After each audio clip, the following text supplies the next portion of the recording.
Look, I don't really know what's going on here either. It made sense on paper, but now that I'm here, I feel a little bit ridiculous. These are 5 tips for maintaining your gains while in the field. Check it out. Okay, look, I was active duty for 5 years. While I was active duty, I was also a competitive power lifter. I spent a lot of time competing, I had many coaches, I had nutritionists helping me, and I learned a lot of stuff along the way. That being said, none of us had a kitchen readily available. You had to eat what was provided to you, or you brought snacks along the way to make things a little bit more tolerable, I guess. So when I traveled to the field, I brought with me a number of snacks, and those snacks changed throughout the years. I learned some things, I picked up some tips from other people, I learned about what my body agreed with and what it didn't agree with. My goal today is to share with you my packing list, the food that I brought with me every time I went to the field. A lot of people think that the military is extremely fitness focused, and the reality is that that's not true. There's a huge fitness requirement, there's a requirement for you to perform physically, but nothing about the lifestyle of being active duty lends itself to progressing in terms of your own personal fitness goals. So you kind of just figure out what you have to do to make it work. It's constantly 2 steps forward and 1 step back, but that's okay. You make those 2 steps forward knowing that there's going to be a step back in the future. And my goal is always to minimize how large that step backwards was. So here we go. I brought with me all of the snacks that I used to take with me to the field. And while I'm showing you these snacks, I also have 5 pro tips that will help you to maintain those gains and stay fit, stay healthy while in the field. Check it out. First up, and there should be no surprises here, I have beef jerky and packets of tuna. Of course, we've got good old Jack Links, and one of my personal favorites in my later years of service was Duke's. What are these things called? Shorties, smoked shorty sausages. These things are so good. I actually kind of have to like resist eating the whole bag the first time I open it, because I know if I'm in a multi-day or even multi-week field exercise, I've got to hang on to these things. And everybody's seen these before. There's canned tuna, there's also canned chicken, and then there's packets of tuna and packets of chicken. The beauty with all of this stuff is that there are a million flavors. I specifically bought 2 different versions here to show you that Jack Links offers both a beef jerky and a turkey jerky version. Maybe some people's stomachs don't digest beef well, or maybe you just don't include beef in your normal diet, and so turkey is also an available option. I got all these tuna packets to show you that there are a million flavors out there. Thai chili, chicken salad, sweet and spicy, lemon pepper, ginger sesame, herb and garlic. In fact, one of those wasn't even tuna. The rest of these are called tuna creation. This one is a chicken creation, and it is a premium white chicken salad right here in a package. These things are great because they tell you the nutrition facts on the outside. You've got 10 to 17 grams of protein here. I mean, 4 or 5 of these a day, and you're really going to be able to knock out the majority of your protein requirements depending on the individual. Same thing with these. You're getting 7 grams of protein here. I think the turkey jerky has more. Yeah, there's 12 grams of protein, 36 grams of protein in this bag alone. So that's pretty sweet, and that lends itself to pro tip number 1, prioritize protein. That should not be a curveball, and that also applies to whenever you're looking to achieve your own normal fitness goals at home outside the field, right? There are 3 macronutrients: proteins, fats, and carbs. All are important, all play specific roles in your health. Protein is essential for building lean muscle mass. No arguments. It doesn't matter who you are, where you're from, what you're made of, you have to have protein. Yes, the protein requirement will be different from individual to individual. You still need protein, and that should be your number 1 focus when going out to the field. Number 2, I'm sorry this is not exciting, water. Pro tip number 2, stay hydrated. And I know you've heard it a million times. In fact, you're probably one of those people that's like, oh bro, make sure you stay hydrated in the field, but you're probably not actually doing it. I know your whole chain of command is probably telling you to drink water. Your battle buddies are telling you to drink water. Your first line supervisor might even have you dragging around one of those little tassel things with the beads that helps you keep track of how many canteens or camelbacks of water you finish for the day. It's important. It's like really important. 1, so you don't pass out of heat exhaustion or become a heat casualty out in the field. But 2 is because it's literally essential to sustain your life. It is key to maintaining the muscle mass that you work so hard to achieve. You've been exposed to a lot of things while you're out in the field, and you're probably exhausted. Just drink some water. Those muscles will balloon back up as soon as they're rehydrated, and you'll be feeling like your normal self in 24 to 48 hours. When you're putting down all these packets of tuna, and you're putting down the these jerky links and jerky sausages that are gonna have a ton of sodium in them, and they're gonna make you incredibly thirsty. Hydration isn't just about consuming sodium and just consuming water and just consuming potassium. It's about having the right combination of water to electrolytes. Be conscious of your water intake. I know that was a boring tip, but it's important for maintaining your muscle mass. Up next, oats. This is just a large container of plain quick oats, and I know that there's a million products out there. Here's some stuff from Kodiak cakes. A lot of people have seen this stuff before. They're pretty tasty. They are higher in protein than your average instant quick oatmeal. Whatever floats your boat, right? You can bring like little packets of stevia or cinnamon or whatever it is to help flavor it up. I try to avoid added sugars, so that's why I prefer this option, but it's up to you. This is a great carb source, long-lasting energy, complex carbohydrates, very important for providing you with sustained energy during your field exercise. Up next, we have bagels. This is a product from Dave's Killer Bread. I know a lot of people have heard about this stuff in recent years, and I'll be honest with you, I slept on this when I was active duty. I wasn't a bagel guy. I don't even know if this product existed. Bagels, I wish I had discovered earlier. It's not that I didn't know bagels existed, I just didn't ever think about using it as a field snack, right? But the beautiful part about this is, which brings me to pro tip number 3, bring foods that travel well. Now what I mean by that is that these bagels can take a beating, right? You can smash them, you can throw them in your bag, throw them in your assault pack, you can throw them in the back of an LMTV, and it doesn't matter if they get mangled like during the transportation process, they're gonna be fine. The nutritional value doesn't change. They can get hot, they can be cold, it's gonna be okay. Focus on finding foods that travel well. Up next, trail mix. I think this is also like a very obvious answer, but what I love about this is that there's a million variations of it out there. So I've got 2 different products here. One is from Planters, which is like the classic peanut company, and I've also got another one from a company called Power Up. And so what's kind of cool is that, you know, you can tailor it to your taste buds or maybe even your nutritional requirements. If you don't like certain types of seeds, just find a trail mix that doesn't have that type of seed in it, right? So this is the Power Up Premium Trail Mix called Mega Omega, which is great. Cranberries, mango, almonds, walnuts, pumpkin seeds. This one from Planters is the antioxidant mix, and this one's called the energy mix. I think there's a little bit of some irony there because there's not any sort of food that's not going to give you energy, but I see what they're going for. This one has cashews, cranberries, banana chips, pistachios, and a touch of sea salt. Again, it travels well, it's got some protein, it's got some carbs, but the beautiful part of this is that it's a healthy fat source. I'm a big proponent of healthy fats, not fats that have cholesterol in them or came from an animal source. This is healthy fats, it's good for your brain, it's good for your joints, it's gonna help you perform better while you're in the field. Consider this next time you go camping or next time you go to the field. Again, another one that I thought would be obvious, peanut butter. This I got on sale at Publix for $3.50. Arguably $3.50 is way too expensive for peanut butter, but it is what it is right now.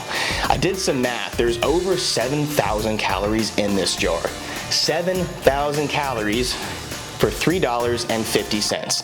That's pretty amazing when you think about it. If you have a 2 or 3 day exercise, you probably should not be consuming 7,000 calories worth of peanut butter. You're gonna end up coming out of the field fatter than when you got in there, and that's not the goal of this whatsoever, right? I would have like a spoonful of peanut butter with every meal. What's nice about fats too is that when you increase your fats inside of a meal, it slows down digestion. That's not a good thing or a bad thing, but if you know you have a long mission ahead of you, there's this weird culture where everyone's like, eat more protein, it'll keep you satiated. I don't think that's true at all. I've had protein, diets where I'm on 300 grams of protein, I'm starving all the time. That's because protein is not a source of energy. The beautiful thing about fats is that they are slow digesting. There are 9 calories per gram of fat inside of these food sources. Yes, it takes longer for your body to digest, but that's a good thing if you have a long mission ahead of you. Peanut butter, you could also do cashew butter, almond butter, there's a million options out there. Pick what you like and stick with it. Up next are protein bars. So I think everyone out there probably has their favorite protein bar. I have 2 different companies, 2 different products here. One is from Quest and one is Cliff Builder's Bar.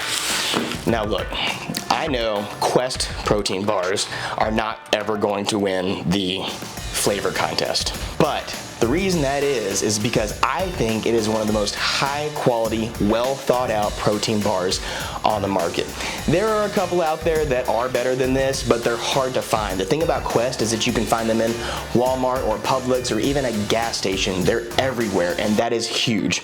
Go to your local PX, buy 1 to 2 per day to have with you in your bag. Quest protein bars travel well. I said that earlier. You don't want to have something that's going to melt when it gets to wherever you're trying to get to, which is why I picked up this one in particular, this blueberry cobbler flavor. You'll notice that this one has some sort of coating on the outside. This is not what you want to take with you. Whereas cookies and cream is a solid bar. There's no coating on the outside. The same thing with chocolate chip cookie dough here. No coating on the outside, just a solid bar. These things travel well. When they get hot, they get mushy, but they don't get messy mushy. It's not like your fingers are coated in chocolate afterwards. Cliff Builders bars, I do love these products. I think they're some of the best flavored products out there in terms of protein bars, but they have a chocolate coating. And so if I know I'm gonna go somewhere hot, the last thing I want is this like turd in a wrapper melting in my assault pack and then pulling it out in the field. And it's all over your face and it's all over your gloves and you just look like a weirdo, right? Stick to protein bars that won't melt in your pocket or in your bag. I like Quest. Do what works for you. Last but not least, powdered greens. Pro tip number 4, consider the micronutrients. Everything we've talked about so far is much more macronutrients. We talked about proteins and carbs and fats. Those are important, but you will not function unless you have a balance of micronutrients in your diet. Micronutrients are vitamins and minerals and the little things that you know your body needs to do all of the functions that it's doing every day, but most people don't think about during their diet. They don't think, oh, I'm gonna eat this vegetable or this fruit because it has this vitamin that's gonna have this effect on my body. We should all think that way, but I know that it gets a little bit overwhelming. The beauty about these things is that they are created using dozens and sometimes hundreds of different plants, and so they dehydrate them, grind them down, turn them into a powder, and then you can scoop that into a shaker cup and drink it whatever you want to, right? That being said, when we come to pro tip number 5, don't try anything new in the field. I have consumed these products many times before. We've got one here from Amazing Grass and one here from Caged Nutrition. I have tried these products before. I don't consume them daily, but I do take them with me when I travel. Because if I'm trapped in an airport or on a plane or on a bus, I know that I'm not gonna have fresh fruits and veggies stored away in my pocket somewhere. I use this to fill in the nutrient gaps that are existing in my diet when I travel.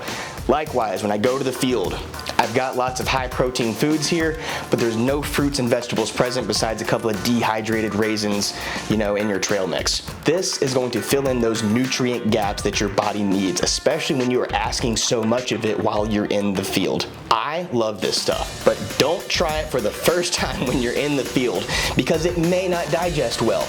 Most people are fine, but you don't want to go to the field when you're already experiencing all this stress and all these new environmental factors, and then you shove something into your digestive system that it's never seen before. That is a recipe for a bad time. But my recommendation is find one you like, take note of the ingredients, take note of the flavor, maybe incorporate it into your daily diet, maybe it's a once a week type of thing, and then once you find something you know you like and you know that your body agrees with, take it with you to the field. And that wraps things up. Did you learn anything? Was that useful? Is there anything I left out? I imagine there's a lot of good snacks out there that I completely forgot about. And let me add one more caveat to that whole conversation, right? I don't eat like that anymore. There's nothing wrong with this food per se, but I don't eat day to day at my house like I'm living in the field.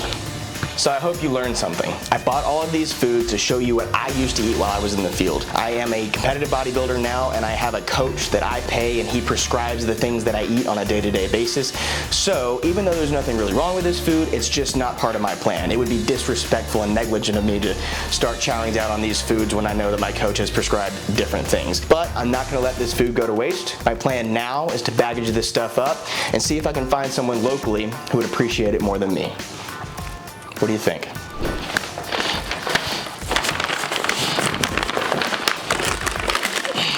All right. Some of this, some of that, some of this. You know the drill. Bagels, oatmeal, protein bars, and last but not least, water.